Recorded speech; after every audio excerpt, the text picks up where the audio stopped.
नमस्कार दोस्तों, आज गणेश चतुर्थी है और भगवान श्री गणेश की कृपा से आप सभी के सारे कार्य संपूर्ण हों, ये मेरी प्रार्थना है। और आप सभी को श्री गणेश चतुर्थी की कोटि कोटि शुभकामनाएं और बधाइयाँ। आज दोस्तों एक स्टॉक मार्केट इन्वेस्टर के साथ साथ में गणेश जी क्या रिप्रेजेंट करते हैं, इनको मिला करके आज बात करने वाले हैं। और मैं पूरा यकीन से कह रहा हूँ कि आज आपको कुछ अलग ही इंसाइट मिलने वाली है। तो दोस्तों सबसे पहले बात करते हैं कि अगर आपने श्री गणेश जी की का जो चित्र है, उनकी जो प्रतिमा है, उसको देखा और उनकी सिंबलिज्म को अगर आपने अपने दिमाग में बैठा लिया ना, तो दोस्तों ना आप स्टॉक मार्केट में कोई धोखा खाओगे, ना आप बिजनेस में कोई मात खाओगे, और ना ही जीवन में किसी तरह से कोई आपको गलत सलत कुछ बोल करके आपका नुकसान करवा सकता है। दोस्तों गणेश जी ओवरऑल एक्चुअली आपको क्या बनाते हैं? गणेश जी बनाते हैं आपको स्ट्रीट स्मार्ट होना सिखाते हैं, जिसको मैनेजमेंट की भाषा में यही बोला जाता है। अब इसका मीनिंग क्या है, जरा हम आज एक बार इस पे बात करते हैं। अच्छा, ये करने की बात ज़रूरत क्यों पड़ रही है? क्योंकि दोस्तों मैं आप सब लोगों के कमेंट्स पढ़ रहा था और मैंने पढ़ते पढ़ते ना मेरे मन में बड़ा एक अलग सा भाव आया कि आप सचमुच में बहुत भोले हो दोस्तों, बहुत भोले हो। कि कोई भी आपको कुछ स्टॉक का नाम बता देता है और आप उसमें अपना कमाई का जो गाढ़ी कमाई का पैसा है वो उसमें लगा देते हो, बिना ये जाने कि बाद में उसका क्या होने वाला है।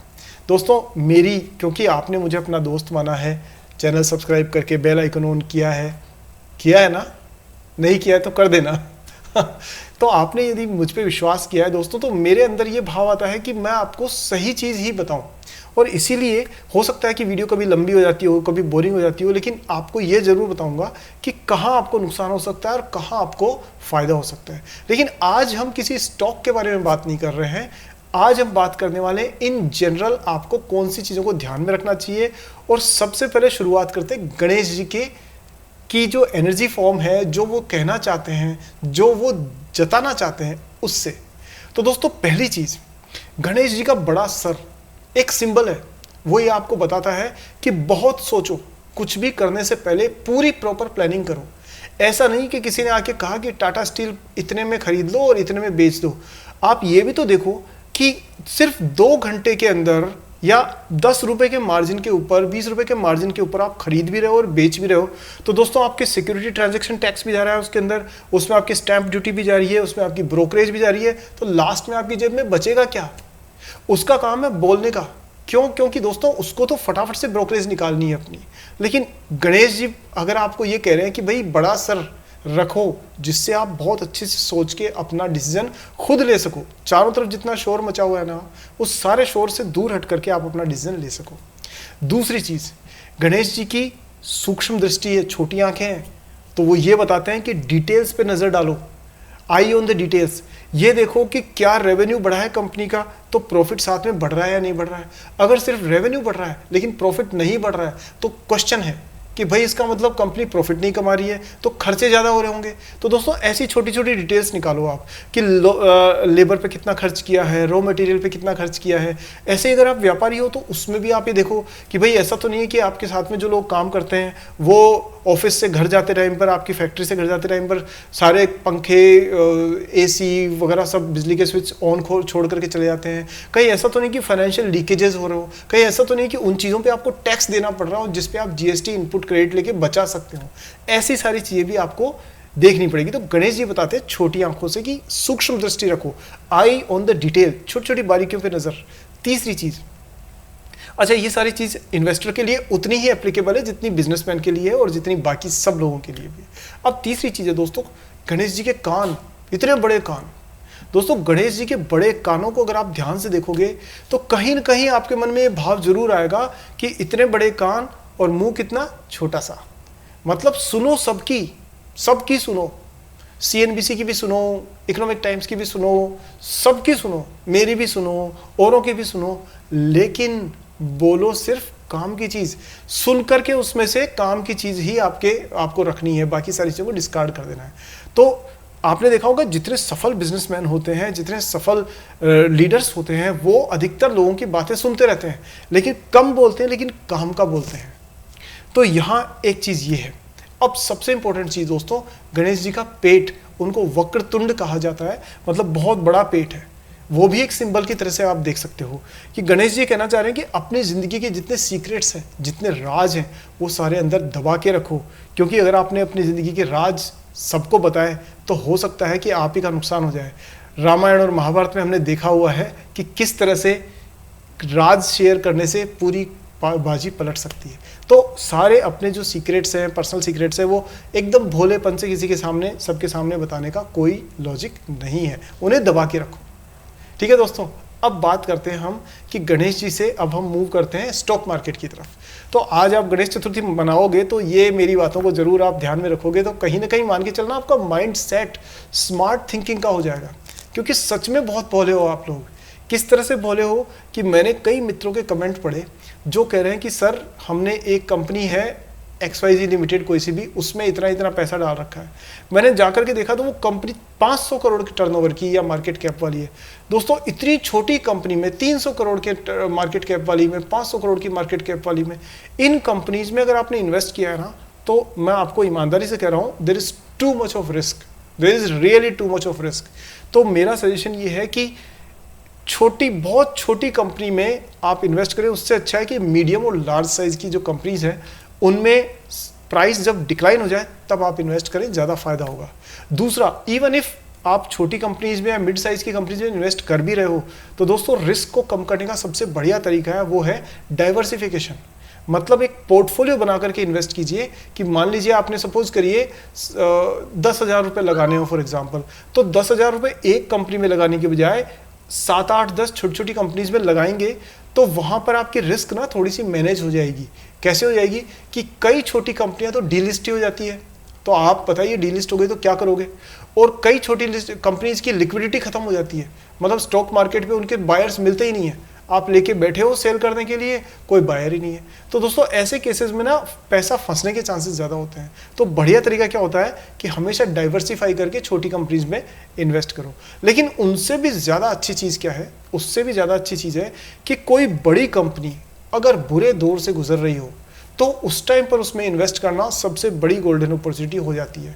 तो मैं आप सभी मित्रों से ये रिक्वेस्ट करूंगा कि आप ना सारी कंपनीज में नज़र रखिए और देखिए कि कौन सी कंपनी जो ओवरऑल एक साउंड कंपनी है, फंडामेंटली स्ट्रॉन्ग कंपनी है, लेकिन बुरे दौर से गुजर रही है because of some temporary news.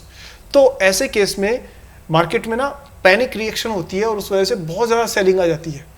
तो ऐसे केस में आप अगर इन्वेस्ट करते हो तो जैसे ही वो न्यूज़ का असर खत्म होता है तो सारी चीज़ें वापस से रिस्टोर होने के चांसेस हो जाते हैं। तो दोस्तों ये तीसरी चीज़ है कि हमेशा एक खराब दौर से गुजरती हुई अच्छी कंपनी इसका उल्टा मत कर देना कि अच्छे दौर से गुजरती हुई खराब कंपनी, ना, खराब कंपनी मतलब खराब ही होती है। तो खराब दौर से गुजरती हुई अच्छी कंपनी पे हमेशा नज़र रखो। इसलिए स्टॉक मार्केट में ना न्यूज़ वगैरह देखते रहना ज़रूरी है। लेकिन ये जो होता है ना कि ये खरीदो ये बेचो, ये खरीदो ये बेचो, उससे थोड़ा सा बच के रहना, क्योंकि उसमें सामने वालों की ब्रोकरेज बन रही है, अच्छी बात है, उनको फ़ायदा हो रहा है, उनको चैनल चलाना है, उनको न्यूज़पेपर चलाना है, जो भी है। लेकिन दोस्तों आपको आपका फ़ायदा देखना ज़रूरी है। आखिर गणेश चतुर्थी पर गणेश जी भी तो, गणपति जी भी तो यही कह रहे हैं हमें। इसलिए ये चीज़ आपको ध्यान में रखोगे तो कई फ़ायदा रहेगा। अब इसके अलावा कुछ मित्रों को मैंने देखा कि वो सिर्फ प्राइस से रिलेटेड क्वेश्चन कर रहे हैं कि सर मैंने 300 पे ले लिया, 500 पे बेच दूं क्या, या 325 पे बेच दूं क्या। दोस्तों याद रखो, प्राइस इज़ व्हाट यू पे, value is what you get. क्या आप अगर मान लीजिए बाजार में 1 किलो केले खरीदने गए और उसके लिए सपोज करिए आपने 40 रुपये दिए, तो दोस्तों 40 रुपये आपने किस चीज़ के बदले में दिए, 1 किलो केले के बदले में। तो आप ये देखिए कि आप अगर कोई चीज़ सस्ती प्राइस में खरीद भी रहे हैं तो क्या वो चीज़ लेने लायक भी है या नहीं है। मतलब क्योंकि कई बार ऐसा होता है कि लोग कहते हैं कि सब चीज़ों पे डिस्काउंट चल रहा है तो उसको जल्दी खरीद लो। दोस्तों अगर पॉइजन पे, जहर पे डिस्काउंट होगा तो क्या आप खरीदोगे? नहीं खरीदोगे ना। इसलिए प्राइस के अलावा आपको बिजनेस मॉडल समझना बहुत ज़रूरी है, क्योंकि बिजनेस अगर अच्छा है तो आज नहीं तो कल कंपनी चलने ही वाली है। ये मान के चलिए कि अगर बिजनेस में दम है तो कितने भी ट्रेडर्स आ जाओ, कितने भी जो आपके तेजड़िए, मंदड़िए जिसको कहते हैं आप, बेयर्स, बुल्स, कितने भी आ जाओ, वो ज़्यादा दिन तक उस चीज़ को नहीं कर पाएंगे। अच्छी कंपनी सूनर और लेटर अच्छा रिजल्ट देगी ही देगी। इसलिए दोस्तों हमेशा ना शेयर होल्डर की तरह से बिहेव करो। ट्रेडर की तरह से आप एंटरटेनमेंट के लिए करो तो अलग बात है, लेकिन आप किसी कंपनी में हिस्सेदारी ले रहे हैं जो कंपनी एक बिजनेस को रिप्रेजेंट करती है, तो उस बिजनेस में क्या आपका मन करता है कि उस बिजनेस में आपको हिस्सेदारी लेनी चाहिए? जब आप पूरी कैलकुलेशन करके इस नतीजे पे पहुंचो कि हाँ लेनी चाहिए, तो आप इसमें हिस्सेदारी लो, सिर्फ इसलिए नहीं। और अगर आपने ले ली है तो ऐसा थोड़ी है कि आप कल ही उसमें से निकल जाओगे। दोस्तों एक बात बताओ, आप जब प्रॉपर्टी खरीदते हो तो आज आपने एक मान लीजिए फ्लैट खरीदा या कोई प्लॉट खरीदा, तो कल की तारीख में आप उसके रेट देखने लग जाते हो क्या? नहीं ना। परसों भी रेट देखते हो क्या? नहीं ना। हर 1 घंटे में या हर 5 मिनट में रेट देखते हो क्या? नहीं ना। तो फिर स्टॉक्स की प्राइस आप हर 5-5 मिनट में क्यों देखते हो? इससे क्या होता है ना, इससे हमारा जजमेंट प्रभावित होता है। दोस्तों ये हो सकता है वीडियो आपको बोरिंग लग रहा हो, लेकिन ये जो इनसाइट्स मैं आपसे शेयर कर रहा हूँ ये बहुत बहुत ज़बरदस्त काम करती है। अगर आपने बस इन बेसिक चीज़ों को फॉलो कर लिया तो मान के चलना आपका काफ़ी हद तक नुकसान होने से बच जाएगा। ये मेरा आपसे प्रॉमिस है पक्का वाला। और आप ये सब जानते भी होंगे, जो मैं कह रहा हूँ वो सब जानते हो आप, लेकिन कोई व्यक्ति ऐसा चाहिए जो आपको रिमाइंड करवा सके, और मैं उसी व्यक्ति का रोल निभा रहा हूँ आज। तो अब खास बात यह है कि प्राइस, आपने अगर किसी शेयर को अच्छे से स्टडी किया, उस पर काफ़ी दिनों तक नज़र रखी और आपने कहा चलो अब मैं इस चीज़ में हिस्सेदारी ले लेता हूँ, तो पहली चीज़ तो ये कि एक साथ नहीं लेना, थोड़ा थोड़ा करके लेना। आज 100 रुपये के शेयर खरीदे, कल आपने 100 रुपये के फिर खरीद लिए, 1 महीने बाद में 200-300 के और खरीद लिए। मतलब बता रहा हूँ आपको, ऐसा नहीं कि जिंदगी भर की कमाई एक ही दिन में डाल दी आपने। दोस्तों that can be very risky if it is a small cap stock, तब वो बहुत डेंजरस हो सकता है। तो बेटर है कि बड़ी कंपनीज में धीरे धीरे पोजीशंस आप लेना शुरू करें, वो भी एनालिसिस करने के बाद में। ये चीज़ खासतौर पे ध्यान रखनी है, और उसकी लगातार प्राइस ना देखें। अगर आपने एक अच्छी चीज़ खरीदी है, अगर किसी अच्छी कॉलोनी में अच्छी लोकेशन पे अच्छा प्लॉट आपने खरीदा है, तो दोस्तों उसको फिर विश्वास रखिए कि साल 6 महीने तक तो हम इस पर चिंता करेंगे ही नहीं, क्योंकि प्राइस ऊपर नीचे होती रहती है। और ध्यान रखिए दोस्तों, एक चीज़ जो मैं आपको इंपॉर्टेंट और बता रहा हूँ वो ये है कि आप में से जो मैं कमेंट सेक्शंस पढ़ने के बाद में और उसके बाद ही ये सारी चीज़ें शेयर कर रहा हूँ कि आप में से बहुत से लोग ना भाव को लेकर के बहुत जल्दी चिंतित हो जाते हैं कि ये चढ़ गया, ये गिर गया, ये चढ़ गया, ये गिर गया, आज ये 10% बढ़ गया, कल ये 15% टूट गया। दोस्तों हमेशा ध्यान रखिए कि लॉस कभी भी पेपर लॉस को लॉस नहीं कहते हैं। लॉस तब होता है जब आप उसे बुक कर देते हैं। कहने का मतलब कि क्योंकि प्राइस का तो नेचर ही फ्लक्चुएट करने का है दोस्तों। ये स्टॉक मार्केट में प्राइस स्टेबल रह ही नहीं सकती। अगर प्राइस में किसी स्टॉक में बायर्स भी है और सेलर्स भी है, तो बिडिंग की एक्टिविटी हमेशा चलती रहेगी और जिसकी वजह से प्राइस फ्लक्चुएट करेगी। लेकिन प्राइस के फ्लक्चुएशन से आप अपने आप को प्रॉफिटेबल और लॉस में मान लें, ये थोड़ा ठीक नहीं है, क्योंकि आप उसको बेचने वाले थोड़े ना है। आपने तो लॉन्ग टर्म के हिसाब से इन्वेस्ट किया है। तो आज अगर प्राइस 10 रुपये बढ़ गई है, 20 रुपये कम हो गई है, तो ऐसा क्यों उस पर पैनिक लेना? तो बेटर है कि आप लॉन्ग टर्म के हिसाब से सोचें और प्राइस को एक इनपुट की तौर पर एक कान से सुने, दूसरे से निकाल लें, जब तक कि कोई बड़ा इवेंट ना हो जाए। मान लीजिए कि कुछ ऐसी कंपनीज होती है जो बहुत बड़ा इवेंट अचानक से हो गया, तब आपकी नज़र उस पर पड़नी चाहिए। अब जो मैं आपको कह रहा था ना कि बड़ी कंपनीज, अच्छी कंपनीज, सॉलिड कंपनीज बुरे दौर से गुजरती है, बहुत फायदा होता है। जैसे आपने देखा होगा कि नेस्ले के साथ हुआ था कुछ टाइम पहले, कुछ वर्षों पहले, कि नेस्ले की जो मैगी थी उसमें एक कोई जो प्रिजर्वेटिव्स वो डालते हैं उसको लेकर के कोई विवाद खड़ा हुआ था, और उससे ये हुआ था कि नेस्ले जो मैगी है विच इज़ नॉट हेल्दी, वो इनका फ्लैगशिप प्रोडक्ट था। तो आपने देखा रातों रात नेस्ले के शेयर्स गिर गए थे। तो ऐसे केस में, ऐसे टाइम पर यदि किसी व्यक्ति ने सही दिमाग लगा के सही इन्वेस्टमेंट किया, तो मान के चलिए जब वो न्यूज़ का असर खत्म होता है तो वो व्यक्ति इतना पैसा कमा चुका होता है जो उसने काफ़ी वर्षों में नहीं कमाया होता है। तो इसलिए ऐसी चीज़ों पर नज़र रखना ज़रूरी है। ऐसे ही एक एग्जाम्पल और था कि एक कंपनी थी, इसका नाम था सत्यम कंप्यूटर्स लिमिटेड। सत्यम कंप्यूटर्स जो बाद में टेक ओवर हो गई थी, रामलिंगम राजू की कंपनी थी। दोस्तों उनके जो चेयरमैन थे मिस्टर राजू, उनको कोई फाइनेंशियल फ्रॉड्स को लेकर के उनको जेल हो गई। तो जब ये कंडीशन हुई तो स्टॉक जो 100 से 125 रुपये से ऊपर चलता था वो 10-12 रुपये के आसपास की प्राइस पे कोलैप्स कर गया। उस टाइम पर कुछ लोगों ने इन्वेस्ट किया था और उन्होंने जो समझदारी दिखाई, जब सब लोग मातम मना रहे थे, उन लोगों ने स्मार्टली कुछ लोगों ने उसमें इन्वेस्ट किया एंड उन्होंने बहुत अच्छा कमाया, बहुत अच्छा पैसा कमाया। क्यों? क्योंकि कंपनी में बुराई नहीं थी, एक व्यक्ति की कोई गलत चीज़ की वजह से पूरी कंपनी के प्रोडक्ट्स, उसके सॉल्यूशंस, उसके फाइनेंशियल्स, उसके फंडामेंटल्स, इन सब पे कोई असर नहीं पड़ रहा था। सिर्फ एक टेम्परेरी न्यूज़ थी। और आपने देखा होगा कि स्टॉक मार्केट में ना बहुत से लोग सिर्फ चीखने चिल्लाने का काम करते हैं।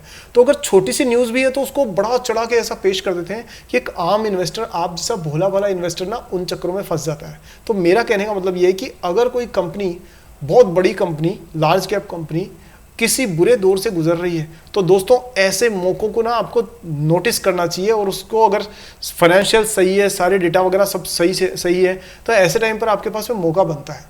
हालांकि डिसीजन आपको सोच समझ करके ही लेना चाहिए, पर इस तरीके की चीज़ों में आपको वैल्यू इन्वेस्टिंग के चांसेस बनते हैं। तो दोस्तों ये बस कुछ टिप्स थी आपसे आज शेयर करने के लिए। आज गणेश चतुर्थी है, किसी पर्टिकुलर स्टॉक के बारे में आज हमने बात नहीं की है। मैं आप सबको वंस अगेन बहुत बहुत शुभकामनाएं देता हूँ, बधाई देता हूँ। श्री गणेश जी की कृपा से आपके सारे काम पूर्ण हो, और जल्दी ही मिलते हैं दोस्तों एक अगले वीडियो में। और हाँ, अगर आपको मेरी बताई हुई चीज़ें अच्छी लगी है तो मुझे ज़रूर कमेंट्स में लिख करके बताइएगा।